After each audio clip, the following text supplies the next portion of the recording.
This is Bloodborne, one of FromSoftware's masterpieces.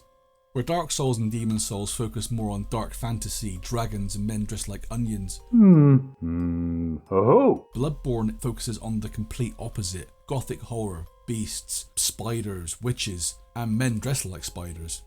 It's one of those lightning in a bottle moments where Miyazaki and his team sat around their offices and really conjured up something magic. I mean, you've seen the thumbnail for this video. Bloodborne is one of my favourite games of all time, and was one of the very first Soulsborne games I'd ever played. It came out when I was in my last year of secondary school, and one of my classmates was really into the Souls games. Like, obsessed. At the time though, these weren't as mainstream as they are today thanks to Elden Ring. They were more underground and passed around word of mouth. And with his passionateness, can we use that as a word?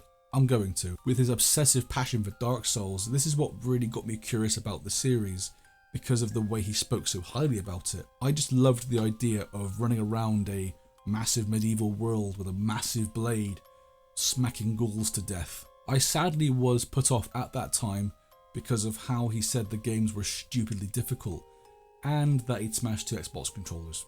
Those things are pretty expensive, even today. In 2014, Bloodborne was revealed in a release trailer, and this is what really piqued my curiosity, because it looked incredible. The sound of playing as a beast hunter looming around a Victorian-esque London, just causing all kinds of mayhem, just sent my imagination off something fierce. At the time, to me, it was like a modern day version of Nightmare Creatures, which I loved playing on emulation on my parents' old computer, and I probably caused 1,000 viruses, but it was fun. I don't care. A few years later, when I was 18, I did manage to finally pick up Bloodborne with a PS4.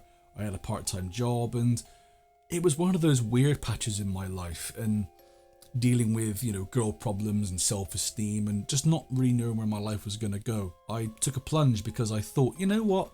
I like the sound of Bloodborne, and I've always wanted to play it, and your gut instinct never lies, because I absolutely loved it. I mean, I loved the game, but at that time, I was going absolutely mental because it's a difficult game. It's demanding, but it's fair. And I remember just at that time, it was summertime, and I remember being in my room for countless hours, just screaming out loud, and at night screaming into a pillow because I was afraid I was going to wake my parents up. No joke, it was one of those sort of moments. But yeah, like I said, the game's demanding, the game's punishing.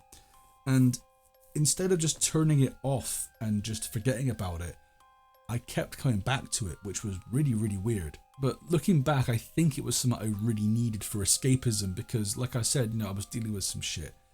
And once it clicked for me, that was it. I was hooked. For me, it's down to how the game's designed mechanically and visually, and just how it plays. FromSoftware have always made great use of the player exploring the world to progress. Some optional areas can be entirely missed if you're not careful. I'll never forget really my very first time entering the Forbidden Woods later on in the game. There's some branching paths that you can take guarded by some dogs and kennels, which then led to a small cave system. I thought, this is interesting, where does this go? And of course, yeah, there's some big boys guarding some loot, but there's a tighter cave system. And as you go through that, there's a massive ladder. It's like something out of Metal Gear Solid 3, and I'm not surprised the theme didn't play. I give my life, not for honor, but for you.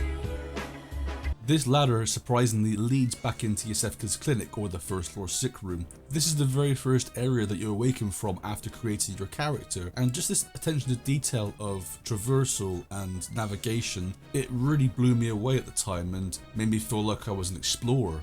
I did this without even using a guide or a walkthrough. It's deliberate design choices that make you explore and make you feel curious. I love how woven and interconnected Bloodborne is. It's not as connected as Dark Souls, but it's pretty close. The player is left to their own devices to find their way around and lead to new areas or backtrack to find shortcuts to lanterns, this game's iteration of bonfires. This no holding your hand approach not only applies to gameplay, but its storytelling as well.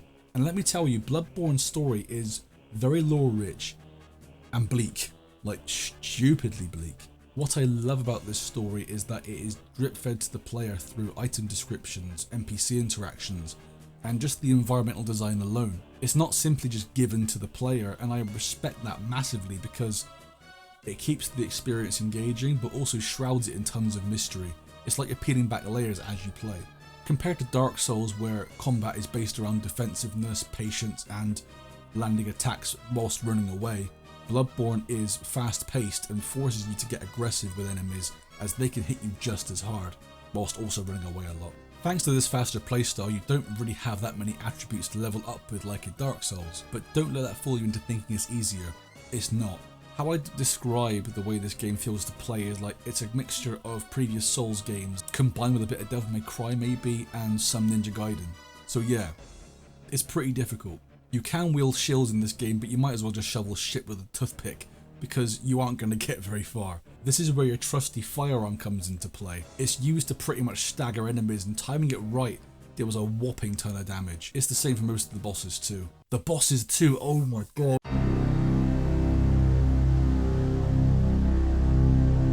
The bosses in Bloodborne are some of the most creative, varied, gross horrors I've ever seen. And yeah, some of them are pushovers like the Witch of Hemwick. That boss, you're pretty much just assaulting a pensioner, and don't do that. That's not cool. Bye-bye, Diaper. Bye-bye.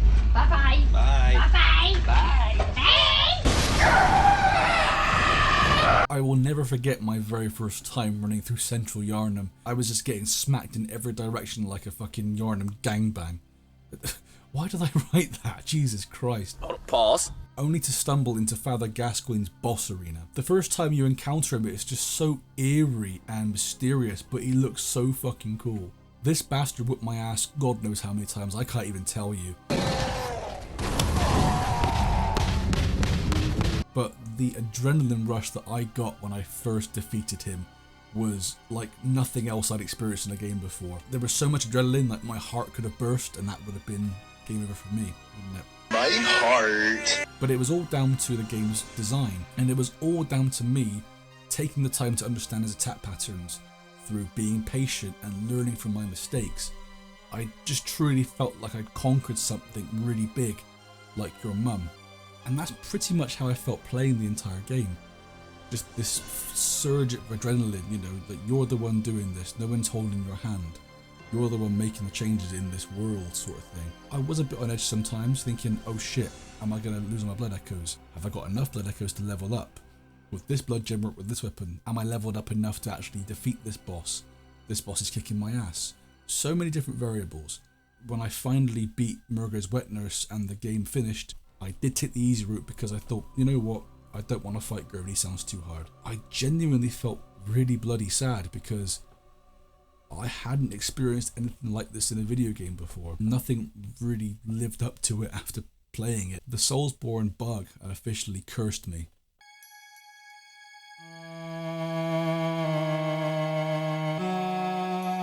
The only gripe I've got with this game is that it was only exclusive to PS4 and hasn't had an official remaster for PS5 or PC. Luckily, Bloodborne's got an incredibly dedicated fan base where people have made the efforts to keep this game alive, making it possible to play the game with enhanced textures, lighting, models, and basically everything, even unlocking the frame rate to 60 frames a second, which, if you play Bloodborne, it can get kinda choppy sometimes.